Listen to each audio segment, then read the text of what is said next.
Bonjour les poissons, bienvenue pour votre guidance du mois de mai 2024.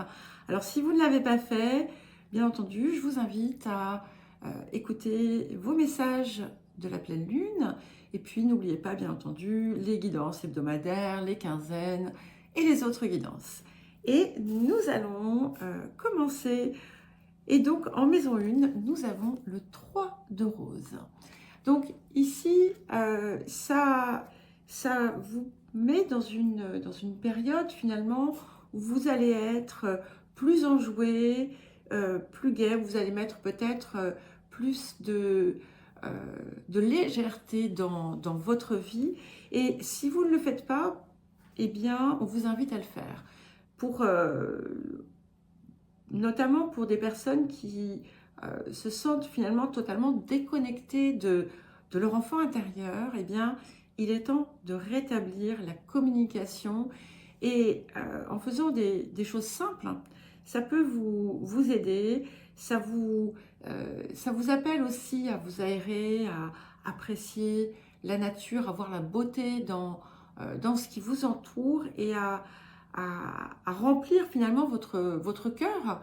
Et s'il ne l'est pas, parce que avec cette carte, vous pouvez déjà être vraiment imprégné de cette énergie, et si vous ne l'êtes pas, vous allez y parvenir. Alors, en maison 2, nous avons l'archange Gabriel. Alors, c'est intéressant parce que nous avons deux, trois qui se suivent, qui nous évoquent aussi la communication. Et l'archange Gabriel est l'archange de la communication d'ailleurs. Donc, plusieurs choses ici. Je pense que déjà, vous pourriez, pour certains et certaines, recevoir d'excellentes nouvelles sur le plan matériel ou en lien avec vos ressources. C'est aussi un soin tout particulier à apporter à la façon dont vous percevez et verbalisez l'abondance euh, dans votre vie. Comment vous vous exprimez autour de vos ressources et de ce que vous désirez, et voyez si vous avez des tendances à euh, cultiver finalement des choses assez négatives autour de ça, et de voir comment vous pouvez modifier. Alors, en maison 3, nous avons le 5 de clés. Donc, c'est la carte des vœux exaucés. Donc, c'est magnifique, qui confirme bien de bonnes nouvelles qui vous viennent. Ça peut indiquer aussi une rencontre qui va vous permettre de réaliser un de vos rêves. Ça peut être des démarches que vous allez enclencher autour de ça. Ça peut être aussi quelque chose qui vous rapproche par le biais de différentes actions, par le biais aussi peut-être de personnes que vous allez être amené à rencontrer et qui vont finalement être autant de contributions à cette réalisation. Mais oui, attendez-vous à recevoir de bonnes nouvelles. Et ce que vous allez enclencher aussi, peut-être dans vos démarches, va vous conduire justement à la réalisation que vous attendez, celle dont vous rêvez depuis longtemps.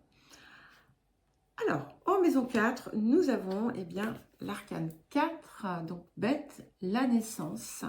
Donc, il y a cette idée d'un renouveau, peut-être un projet qui peut prendre naissance chez vous. Ça peut être dans certains cas aussi l'arrivée de quelqu'un chez vous, aussi bien un enfant qu'une personne. Ça peut être un nouvel environnement, un projet, une nouvelle maison.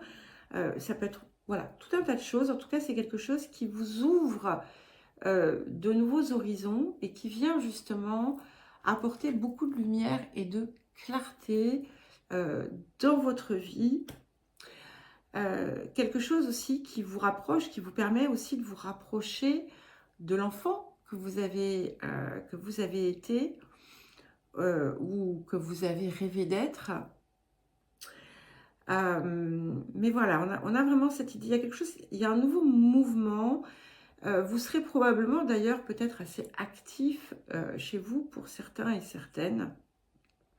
Et nous avons déjà 2 arcanes majeures, beaucoup d'arcanes majeures dans toutes ces guidances. Alors, en maison 5, nous avons le 4 de parchemin. Alors, le 4 de parchemin, c'est la tranchée karmique.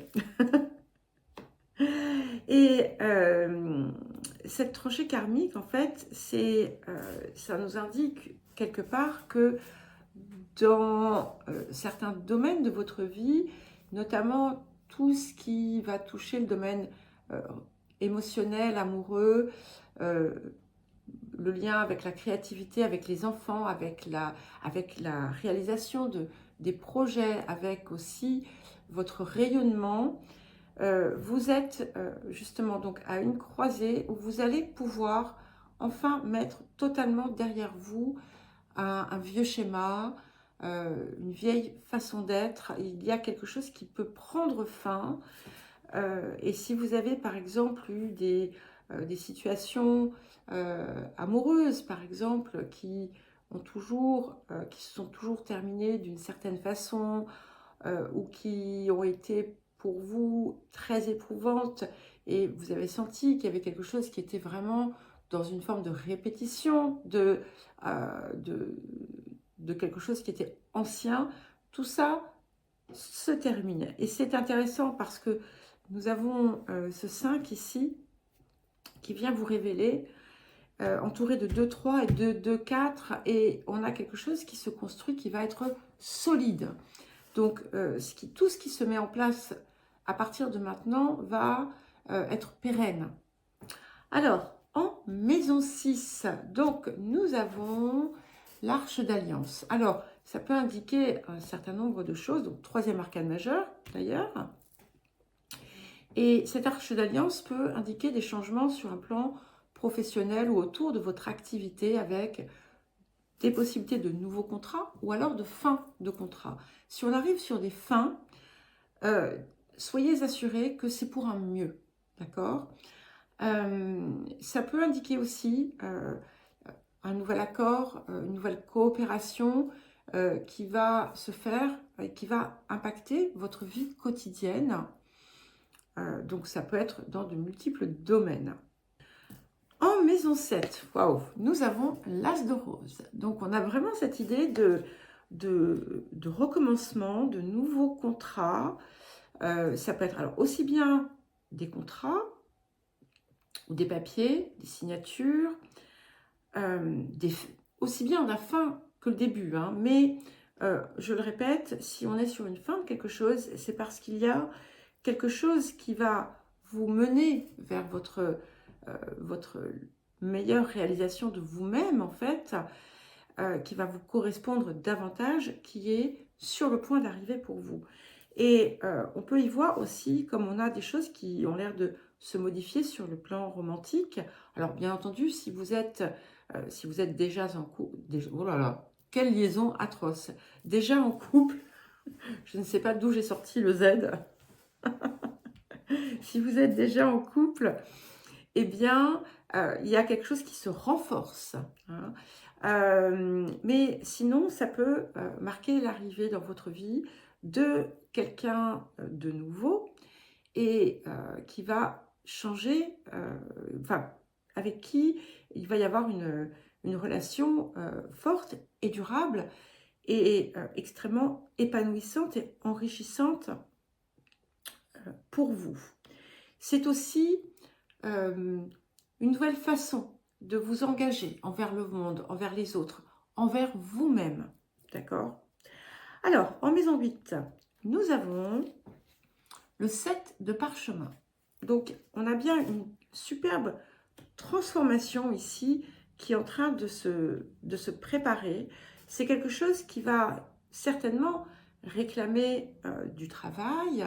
Ça ne va peut-être pas se faire du jour au lendemain, mais c'est quelque chose qui vous mène à cette pleine expression de vous-même, où vous allez vous sentir parfaitement en accord et qui va vous relier d'autant plus et d'autant mieux à votre essence profonde, à cette part supérieure aussi que vous êtes et en fait que vous allez faire finalement venir en vous pour mieux vous réaliser. En maison 9, nous avons le Bouddha se prépare. Alors, il y a plusieurs choses ici. Donc, déjà, vous êtes prêts déjà à entamer cette nouvelle aventure. On a une idée aussi de progression spirituelle, d'élévation personnelle, qui implique néanmoins encore, peut-être pour certains et certaines, une forme de travail. Ça peut aussi indiquer des personnes qui vont pouvoir être des sources d'inspiration pour vous,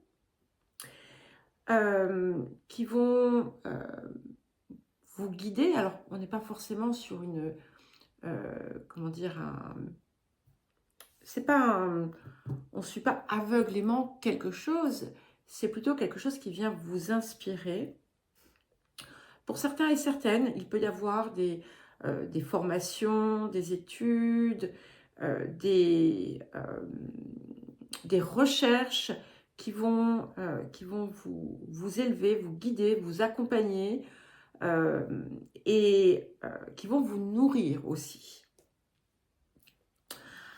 En maison 10, nous avons le roi de parchemin.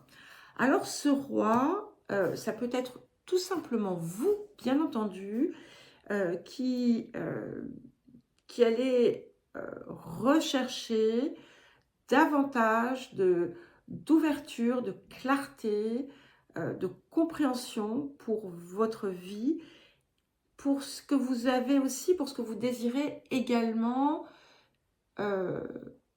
rayonner autour de vous dans votre vie. Ça peut indiquer le soutien aussi d'un personnage masculin, d'une énergie masculine. Ça peut être voilà, n'importe quelle personne hein, qui va peut-être aussi vous aider dans une question d'avancement professionnel ou autre. En tout cas, quelque chose qui vous soutient dans votre réalisation. C'est aussi vraiment l'indication que vous êtes prêt, que vous êtes prête à ouvrir en grand, finalement, à vous ouvrir en grand à votre quête, à votre avancée et à votre évolution. Mais je le répète, ça peut indiquer vraiment le soutien, un soutien masculin, qui peut être également une figure paternelle, hein, mais pas nécessairement. Alors, en maison 11, nous avons l'arcane 14. Alors, nous en sommes quand même à 1, 2, 3, 4, 5 arcanes majeurs sur 11 cartes, ce qui est énorme, hein, sachant qu'il n'y en a que 22 sur 78 ou quelque chose comme ça. Et cette carte, c'est la carte de l'initiation. Donc, ça va aussi vous mettre en relation, en échange avec des personnes qui vont avoir cette capacité à vous inspirer, à vous élever, à vous soutenir dans votre démarche, des personnes avec qui vous vous sentez davantage en harmonie. Ça peut être aussi dans vos projets, un projet où vous allez pouvoir apporter aussi votre expérience et être une source d'inspiration à votre tour. En maison 12, donc, nous avons la reine de clés. Et ici, on peut vous voir, que vous soyez homme ou femme, hein, peu importe, dans une période de réflexion autour de certaines choses qui se produisent dans votre vie, notamment autour peut-être de questions professionnelles, aussi bien pour une avancée, aussi bien pour une fin, mais comme je vous l'ai déjà dit, s'il y a une fin, c'est pour un mieux. Et c'est l'occasion pour vous, voyez, cette reine de clés, elle est en haut, de sa tour là et elle regarde.